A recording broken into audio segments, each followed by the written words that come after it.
Le président de la région Grand Est, Franck Leroy, était en visite à l'IFSI de Sarreguemines pour découvrir les locaux. Lors de ce déplacement, plusieurs sujets ont été évoqués comme la mobilité, la formation sur les métiers de l'industrie ou encore les quotas étudiants de l'IFSI de Sarreguemines et Forbach. Lors de l'ouverture du nouvel institut, le nombre d'élèves par promotion a déjà été augmenté à 100. Aujourd'hui, c'est 596 étudiants qui sont présents sur les deux IFSI. L'offre de formation est absolument nécessaire dans les métiers de l'infirmerie pour plusieurs raisons.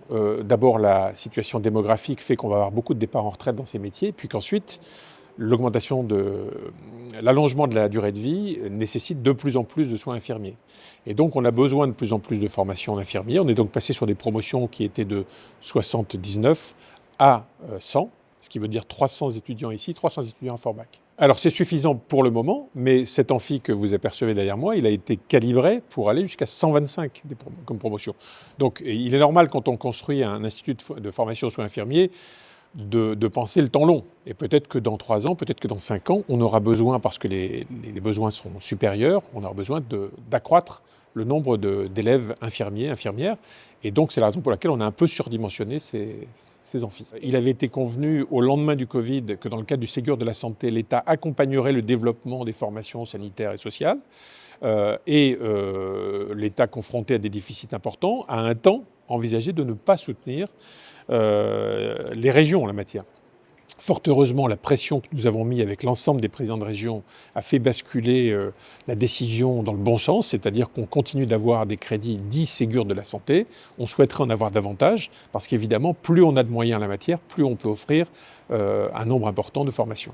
Franck Leroy a également partagé des nouvelles concernant le projet Holosolis. Elles sont bonnes parce que à la fin de la semaine, en début de semaine, le Premier ministre a annoncé qu'à la fin de la semaine serait publiée la trajectoire énergétique de la France.